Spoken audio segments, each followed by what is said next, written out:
الشيطان الرجيم بسم الله الرحمن الرحيم كالذين من قبلكم كانوا أشد منكم قوة وأكثر أموالا وأولادا فاستمتعوا بخلاقهم فاستمتعتم بخلاقكم كما استمتع الذين من قبلكم بخلاقهم وخضتم كالذي خاضوا أولئك حبطت أعمالهم في الدنيا والآخرة وأولئك هم الخاسرون ألم يأتهم نبأ الذين من قبلهم قوم نوح وعاد وثمود وقوم إبراهيم وأصحاب مدين والمؤتفكات أتتهم رسلهم بالبينات فما كان الله ليظلمهم ولكن كانوا أنفسهم يظلمون والمؤمنون والمؤمنات بعضهم أولياء بعض يأمرون بالمعروف وينهون عن المنكر ويقيمون الصلاة ويؤتون الزكاة ويطيعون الله ورسوله أولئك سيرحمهم الله إن الله عزيز حكيم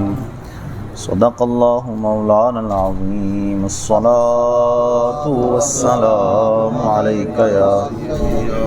سيدي يا رسول الله وعلى آلك وأصحابك يا سيدي يا حبيب الله الصلاة والسلام عليك يا سيدي يا نبي الله وعلى آلك وأصحابك يا سيدي يا نور الله كالذين من قبلكم كانوا أشد منكم قوة وأكثر أموالا وأولادا جیسے وہ تم سے پہلے تھے تم سے طاقت میں زیادہ تھے اور ان کے مال اولاد بھی تم سے زیادہ تھے فاستمتعوا بخلاقہم تو وہ اپنا حصہ استعمال کر گئے فاستمتعتم بخلاقکم تو تم نے بھی اپنا حصہ استعمال کیا کما استمتع الذین من قبلکم بخلاقہم جیسے تم سے پہلے لوگوں نے کیا تھا وخضتم کالذی خاضوا اور تم بےہودگی میں پڑے جیسے وہ لوگ پڑے ہوئے تھے اولئک حبطت اعمالہم فی الدنیا والآخرہ ان کے اعمال ضائع کر دیے گئے دنیا و آخرت میں وَأُولَئِكَ هُمُ الْخَاسِرُونَ اور وہی لوگ نقصان اٹھانے والے ہیں أَلَمْ يَأْتِهِمْ نَبَأُ الَّذِينَ مِن قَبْلِهِمْ قَوْمِ نُوحٍ وَعَادٍ وَثَمُودَ کیا انہیں اپنے سے پہلوں کی خبر نہ آئی نوح کی قوم اور عاد اور سمود کی قوم کی وقوم ابراہیم واصحاب مدین والمؤتفکات اور ابراہیم کی قوم اور مدین والوں کی اور وہ بستیاں کہ جو الٹ دی گئی تھیں اتتہم رسلہم بالبینات ان کے رسول ان کے پاس روشن دلیلیں لے کر آئے فما کان اللہ لیظلمہم تو اللہ کی شان نہ تھی کہ ان پر ظلم کرتا ولکن کانوا انفسہم یظلمون ہاں وہ خود اپنی جانوں پر ظلم کیا کرتے تھے۔ اس سے پچھلی آیتوں میں منافقین کے اوصاف کو بیان کیا گیا تھا اور ان کے ساتھ جو اللہ نے اس منافقت کی وجہ سے جس سزا کا وعدہ فرمایا تھا اس وعدے کا ذکر کیا گیا تھا۔ اب ان دو آیتوں میں اللہ عز و جل نے منافقین کو یہ ارشاد فرمایا کہ تم کوئی پہلے لوگ نہیں ہو جو اس طرح کے کام کر رہے ہو، تم سے پہلے بھی پہلی امتوں میں اس طرح کے لوگ موجود تھے جو اپنے نبیوں کے ساتھ معاذ اللہ مذاق کیا کرتے تھے، اپنے نبیوں کی باتوں کا مذاق اڑایا کرتے تھے، تو تم بھی آج انہی کی طرح جو ہے وہ اس باتوں میں مبتلا ہو۔ تو جس طرح ان لوگوں کے اعمال ہم نے ضائع کر دیے اور انہیں عذاب کے اندر مبتلا کر دیا، ایسے ہی تمہارے ساتھ بھی ہوگا کہ اب تو تمہیں وقت دیا ہوا ہے کہ تم مذاق کرتے ہو، تم حضور کی باتوں کا جو ہے وہ مذاق اڑاتے ہو، یہ تمہیں مہلت دی گئی ہے جیسے ہم نے پہلے لوگوں کو مہلت دی تھی۔ تو جب ان کی مہلت ختم ہو گئی تو انہیں عذاب میں مبتلا کر دیا گیا، ان قریب تمہاری بھی مہلت ختم ہو جائے گی اور اسی طرح ہم تمہیں بھی عذاب کے اندر مبتلا کر دیں گے جیسے پہلے لوگوں کو مبتلا کیا تھا۔ پھر آگے ان بستیوں کا بھی ذکر فرمایا ساتھ میں، یہ تقریباً 6 بستیاں ہیں جن کا ذکر یہاں فرمایا۔ ان کا خاص طور پر ذکر کرنے کا مقصد یہ تھا کہ یہ وہ بستیاں تھیں جو عرب کے علاقوں کے عرب کے جو علاقے تھے اس کے قریب قریب یہ بستیاں تھیں۔ تو عرب جب سفر پر نکلتے تو ان بستیوں کو دیکھتے کہ یہ اجاڑ دی گئی ہیں، انہیں تباہ و برباد کر دیا گیا ہے، تو اسی وجہ سے اللہ عز و جل نے ان کا خاص ذکر فرمایا کہ تم تو وہ بستیاں دیکھتے بھی ہو، تمہیں پتہ ہے کہ ان کے ساتھ اللہ عز و جل نے کس طرح کا معاملہ کیا جب انہوں نے اللہ کے نبی کو جھٹلایا، اس کے نبی کا مذاق اڑایا۔ تو جب تم یہ سارا کچھ دیکھ رہے ہو کہ اللہ کس طرح اپنے نبی کا جو ہے وہ مذاق اڑانے والوں کے ساتھ معاملہ فرماتا ہے، تو تمہیں سنبھل جانا چاہیے۔ لیکن جب تم اس بات کو نہیں سمجھتے، سنبھلتے نہیں، تو پھر تم بھی یقین رکھو کہ جس طرح ان کی بستیاں الٹ دی گئی تھیں، ان قریب تمہیں بھی جو ہے وہ ہلاک کر دیا جائے گا، عذاب کے اندر مبتلا کر دیا جائے گا۔ المؤمنون والمؤمنات بعضهم من بعض، پھر اس کے آگے آیت میں فرمایا کہ مسلمان مرد اور مسلمان عورتیں ایک دوسرے کے رفیق ہیں، یأمرون بالمعروف وینہون عن المنکر، وہ بھلائی کا حکم دیتے ہیں اور برائی سے منع کرتے ہیں، ویقیمون الصلاۃ، اور نماز قائم کرتے ہیں، ویؤتون الزکوٰۃ، اور زکوٰۃ دیتے ہیں، ویطیعون اللہ ورسولہ، اور اللہ اور اس کے رسول کا حکم مانتے ہیں، اولئک سیرحمہم اللہ، یہی وہ لوگ ہیں جن پر عنقریب اللہ رحم فرمائے گا، ان اللہ عزیز حکیم، بے شک اللہ غالب حکمت والا ہے۔ یہ اسلوب قرآنی ہے اور عادت الہی ہے کہ جب بھی اللہ عز و جل جس طرح عذاب کا تذکرہ فرماتا ہے تو اس کے ساتھ جنت کا اور اپنے انعامات کا بھی تذکرہ فرماتا ہے، اور اسی طرح جب برے لوگوں کا تذکرہ کیا جاتا ہے، کافروں کا تذکرہ کیا جاتا ہے، تو ساتھ میں اللہ عز و جل ایمان والوں کا بھی تذکرہ فرماتا ہے، تاکہ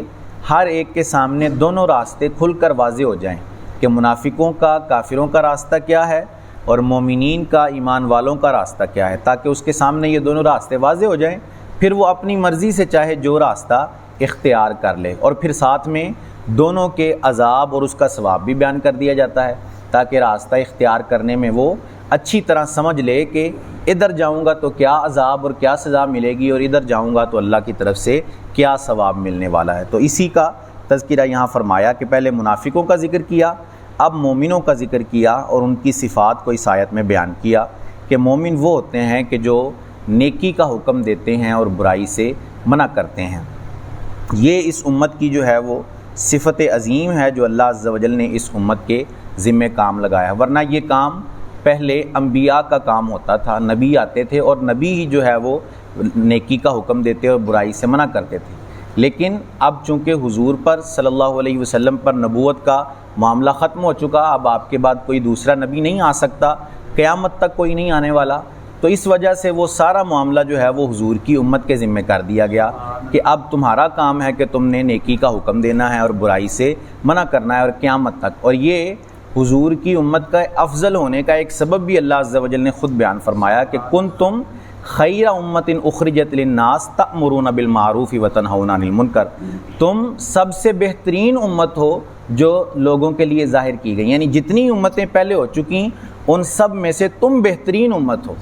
اس کی وجہ کیا ہے؟ تأمرون بالمعروف وتنہون عن المنکر، تم نیکی کا حکم دیتے ہو اور برائی سے منع کرتے ہو۔ یہ حضور کی امت کے افضل ہونے کا سبب بھی اللہ عز و جل نے بیان فرمایا۔ تو یہی یہاں ایک صفت مسلمان کی بیان کی کہ وہ مسلمان وہ ہوتا ہے کہ جو نیکی کا حکم دیتا ہے اور برائی سے منع کرتا ہے۔ پھر دوسری صفت بیان کی وَيُقِيمُونَ الصَّلَاةَ، مومن وہ ہوتا ہے جو نماز قائم رکھتا ہے۔ نماز بڑی اہمیت کی حامل ہے، بعض احادیث کے اندر تو کفر تک کہا گیا ہے نماز چھوڑنے کو۔ حضور نے فرمایا من ترک الصلاۃ متعمدا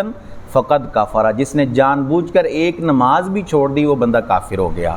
پھر اسی طرح فرمایا کہ مومن اور کافر کے درمیان فرق کرنے والی ایک ہی چیز ہے اور وہ نماز ہے، کہ وہ فرق کر دیتی ہے کہ کون مسلمان ہے کون کافر ہے۔ تو یہ بڑی اہمیت کی حامل چیز ہے، اس لیے اللہ نے یہاں مسلمان کی صفت یہ بیان کی کہ وہ نماز قائم کرتے ہیں۔ پھر بیان فرمایا وَيُؤْتُونَ الزَّكَاةَ، اور مومن وہ ہوتے ہیں جو زکوٰۃ ادا کرتے ہیں، ان پر اگر لازم ہو جاتی ہے، اللہ انہیں مال عطا فرما دیتا ہے تو پھر وہ اپنی مٹھی باندھ، آپ دیکھیں گے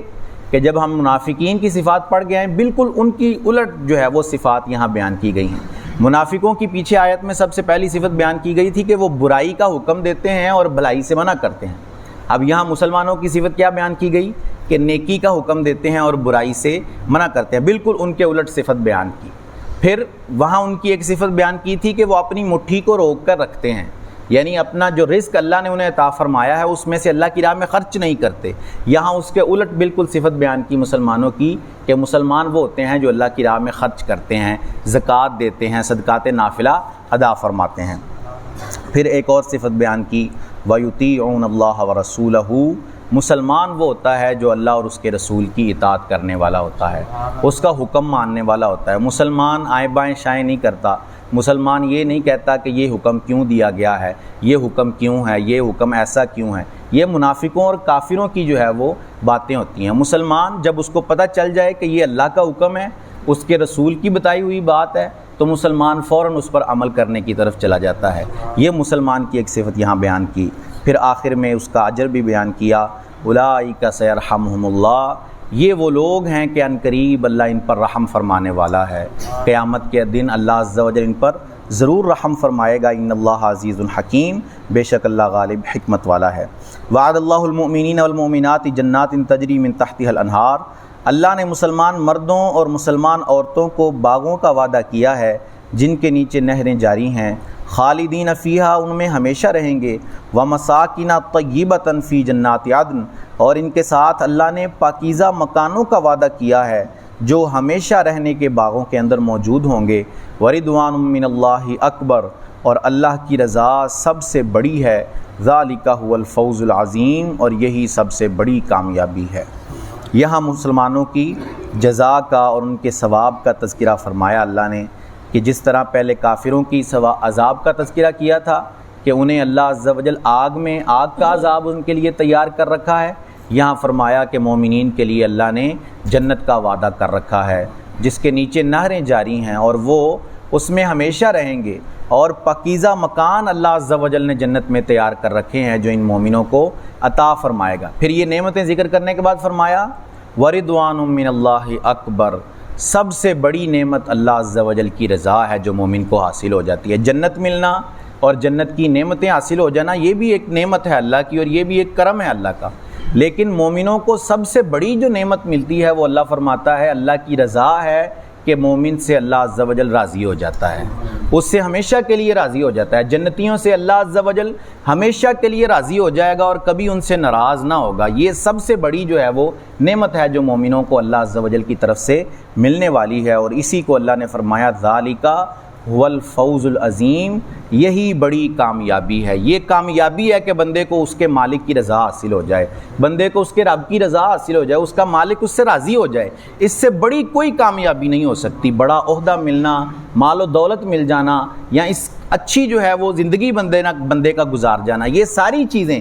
پیچھے رہ جاتی ہیں۔ سب سے اوپر کی نعمت جو ہے وہ اللہ عز و جل کی رضا اور اس کی مرضی کا حاصل ہو جانا ہے۔ جب وہ حاصل ہو جاتی ہے تو پھر اللہ عز و جل اپنے بندے کے لیے ہر چیز کو آسان فرما دیتا ہے۔ حدیث میں آتا ہے کہ بندہ نوافل کے ذریعے ہمارا قرب حاصل کرتا ہے، اتنا قریب ہو جاتا ہے ہمارے کہ ہم اس کے ہاتھ بن جاتے ہیں جن سے وہ پکڑتا ہے، ہم اس کے کان بن جاتے ہیں جن سے وہ سنتا ہے، ہم اس کی آنکھیں بن جاتے ہیں جن سے وہ دیکھتا ہے، ہم اس کے پاؤں بن جاتے ہیں جن سے وہ چلتا ہے۔ یہ اللہ کی رضا حاصل ہو جاتی ہے مومن کو جب وہ اپنے رب کو راضی کر لیتا ہے۔ تو یہ سب سے بڑی نعمت ہے کہ رضا حاصل ہو گئی، پھر باقی نعمتیں ہر ایک کے لیے اللہ آسان فرما دے گا جب اس کی رضا اس کو حاصل ہو جائے گی۔ تو ہمیں بھی اپنے رب کو راضی کرنے کی کوشش کرنی چاہیے، اور راضی کرنے کا طریقہ اس نے پہلے ہی بتا دیا کہ کیا ہے راضی کرنے کا طریقہ، وَيُطِيعُونَ اللَّهَ وَرَسُولَهُ، اللہ اس کے رسول کی اطاعت کرنا ہے۔ یہ اس کو راضی کرنے کا طریقہ ہے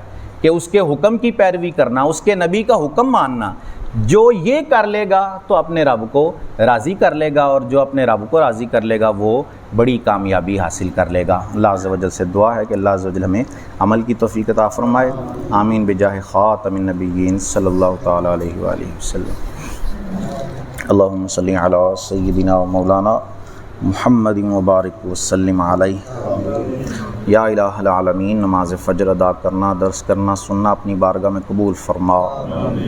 نماز کی غلطیاں، درس کی غلطیاں، ہمارے سارے گناہ اپنے فضل و کرم سے معاف فرما۔ ہم سب کی، ہمارے ماں باپ کی اور رسول کریم صلی اللہ علیہ وسلم کی ساری امت کی بخشش فرما۔ ہم سب کو خلوص و استقامت سے 5 وقت باجماعت نماز ادا کرنے کی توفیق عطا فرما، ہم سب کا خاتمہ بالایمان فرما۔ سبحان ربک رب العزت عما یصفون وسلام علی المرسلین والحمد للہ رب العالمین، وصلی اللہ تعالی علی رسولہ خیر خلقہ محمد وعلی آلہ واصحابہ اجمعین برحمتک یا ارحم الراحمین۔